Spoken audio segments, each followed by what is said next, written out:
दोस्तों, स्वागत है आपका लीगल पैरामीटर में। दोस्तों, आज हम कुछ ऐसे टॉपिक पे बात करने वाले हैं। आप तो जानते ही हैं कि बहुत सारे केसेस ऐसे होते हैं जिसमें जो पत्नियों ने अपने पति को जेल कराने की पूरी तैयारी कर रखी होती है। चाहे वो डोमेस्टिक वायलेंस एक्ट हो, चाहे वो 125 का केस हो, खर्चे का केस हो, चाहे वो कंप्लेंट केस हो, चाहे वो डीवी एक्ट हो। यानी कुछ ना कुछ उसने अपने हस्बैंड को अगर अंदर कराना है, उससे खर्चा लेना है, तो उसके ऊपर केस कर देती है। अब वो जो फैमिली कोर्ट होता है उसको पूरा अधिकार है कि वो सारे इन केसों को देखता है, जितने भी ये केस होते हैं दोस्तों, जिसमें खर्चा भी बांधा जाता है। अब जो पत्नी पक्ष होता है वो सबसे पहले इस केस को लेके चलता है कि देखो, हमारा जो हस्बैंड है वो 50,000 रुपये कमाता है, लाख रुपए कमाता है, 2 लाख रुपए कमाता है प्रति माह, हर महीने। उसके पास कार है, घर अच्छा है, और वो अच्छा खाता है, अच्छा पीता है, उसके पास बहुत पैसा है। और मैं जो हूँ, मैं तो बिल्कुल नहीं कमाती हूँ, घर पे अपने माँ बाप के ऊपर डिपेंड रह रही हूँ। मेरा कोई कमाई का साधन नहीं है। 2 बच्चे उसके पास हैं, एक बच्चा मेरे पास है, मैं कहाँ से गुजारा करूँ। तो ये सब सारी कही कहाई कहानियाँ जो होती हैं वो बना देती हैं। हालांकि खुद वो कई ऐसे केसेस पाए गए हैं जिसमें खुद वो मास्टर डिग्री भी होल्डर होती हैं, बीए की होती हैं, एमए की होती हैं, बढ़िया तनख्वाह भी नौकरी कर रही होती हैं, और नौकरी को छुपा भी रही होती हैं, और बताती भी नहीं है वो कहाँ काम कर रही हैं, कहाँ नहीं कर रही हैं। और कई तो एडल्ट्री में भी रहती हैं लेकिन बताती नहीं हैं कि वे किसी से संबंध है। तो ये सारी चीज़ें जो होती हैं, ये मैं ये नहीं कहता कि सभी के लिए बराबर है।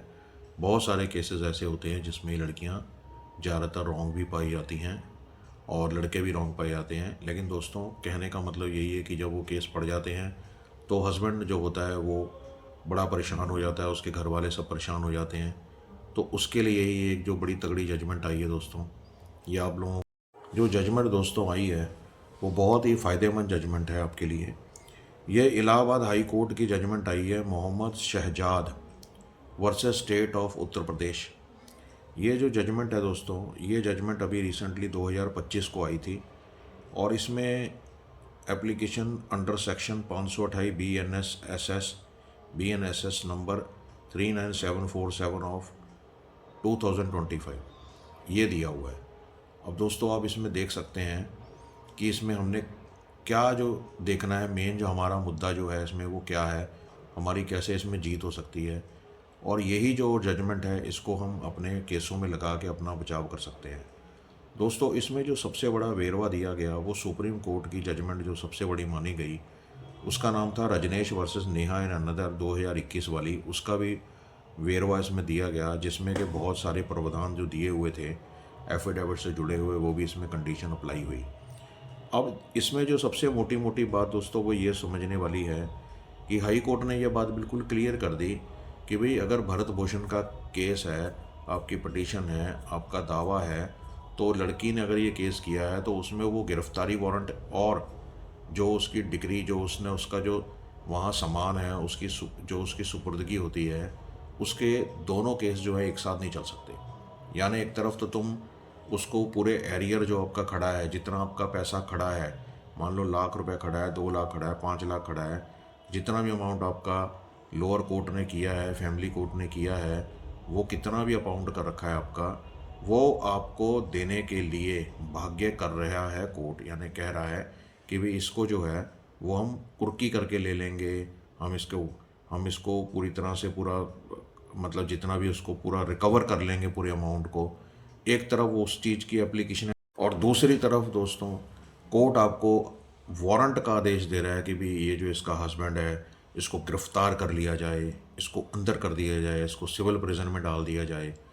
तो ये जो दोनों चीज़ें हैं वो इलाहाबाद हाई कोर्ट ने, ऑनेबल इलाहाबाद हाई कोर्ट ने बिल्कुल क्लियर कर दी। उन्होंने, ये देखिए मैं आपको बताता हूँ इसमें क्या लिखा है। इसमें बहुत ही बढ़िया जजमेंट इन्होंने ये डाली है और बहुत क्लियर कर दिया है। मैं आपको पढ़ के भी थोड़ा सा बता देता हूँ दोस्तों, आपके काम आने वाली चीज़ है। जो लोग सच में जो लीगल नॉलेज लेना चाहते हैं, जो बेचारे सचमुच में फंसे हुए हैं, तो वो ये जो चीज़ है उसको बड़े ध्यान से वो समझते हैं, सुनते हैं, क्योंकि ये उनके काम आने वाली चीज़ है। अब यहाँ लिखा है, देखो 19 नंबर इसमें एक पैरा है, उसमें लिखा है, अगर एक पर्सन जो लाइबल है अपना गुजारा भत्ता देने के लिए अपनी पत्नी को, उसको बिल्कुल भी इस तरह से ट्रीट ना करे अदालत जैसे कि वो बहुत बड़ा क्राइम किया हुआ हो। अब देखो कितनी अच्छी भाषा कोर्ट ने साफ लिख दी कि भाई अगर वो उस बंदे ने अपना खर्चे खर्चे का केस लगा हुआ है, बंदे ने अपनी वाइफ को खर्चा देना है और वो दे नहीं पा रहा है, या वो लायबल है देने के लिए लेकिन उसकी कुछ ऐसी स्थितियां हैं या उसको ऐसी कुछ प्रॉब्लम्स हैं, वो फ़िलहाल नहीं दे पा रहा, तो उसको बहुत बड़ा क्रिमिनल मत समझो। ये कोई क्राइम नहीं उसने कमिट किया है। ये उसने कहा कि उसकी खुद की पर्सनल डिग्निटी होती है और लिबर्टी होती है जिसको कोर्ट किसी भी हाल में छीन नहीं सकता। यानी दोस्तों कोर्ट को उन्होंने साफ आदेश दिया, फैमिली कोर्ट को नीचे, कि भाई तुम इस तरह से जो है किसी की पर्सनल डिग्निटी को और पर्सनल जो लिबर्टी है उसको बिल्कुल तुम ख़राब नहीं कर सकते कि उसके ऊपर एक्स्ट्रा बोझ डाल के। और सबसे पहले तो जो फैमिली कोर्ट्स होते हैं दोस्तों, उनको तो ये भी देखना पड़ता है डिसाइड करने से पहले कि भाई पत्नी कितना कमा रही है और बंदा कितना कमा रहा है। फैमिली कोर्ट को तो दोस्तों एक एक चीज़ देखनी पड़ती है फैसला करने के पहले, खर्चा लगाने के पहले, कि भाई हस्बैंड कितना कमा रहा है, वाइफ कितना कमा रही है, दोनों का सोशल स्टेटस क्या है। और अगर मान लो बंदे के पास कमाई का कोई साधन नहीं है और जो उसकी वाइफ है उसके पास कमाई का साधन है, पढ़ी लिखी है और उसके पास किसी चीज़ की कमी नहीं है, तो किस बात का गुजारा भत्ता, किस बात की मेंटेनेंस। तो और ये सारी उसकी लाइबिलिटीज़ भी देखी जाती हैं कि उसकी लाइबिलिटीज़ क्या हैं लड़के की और वहाँ उसकी वाइफ की क्या है। और उनका जो एफिडेविट वाला जो मैंने आपको बताया, रजनेश वर्सेस नेहा, जो सुप्रीम कोर्ट का आदेश है, उसमें तो बहुत कुछ मांगा गया है एफिडेविट में, तो वो सारा कुछ भी एसेट्स और लाइबिलिटी का देना भी पड़ता है। और उसमें कोई अगर गलत चीज़ पाई गई लड़की की या लड़के की तो दोनों को सज़ा होने वाली है दोस्तों। इसलिए इस चीज़ को जो है इन्होंने बहुत क्लियर कर दिया कि दोनों आदेश जो है वो फैमिली कोर्ट पारित नहीं कर सकता एक साथ, कि वजह तुम्हें ये भी चाहिए और तुम्हें वो भी चाहिए, अंदर भी बंदा कराना है और साथ में उससे उसकी जो रिकवरी भी हमने करानी है। तो दोनों आदेश जो हैं वो दोनों इकट्ठे नहीं चल पाएंगे।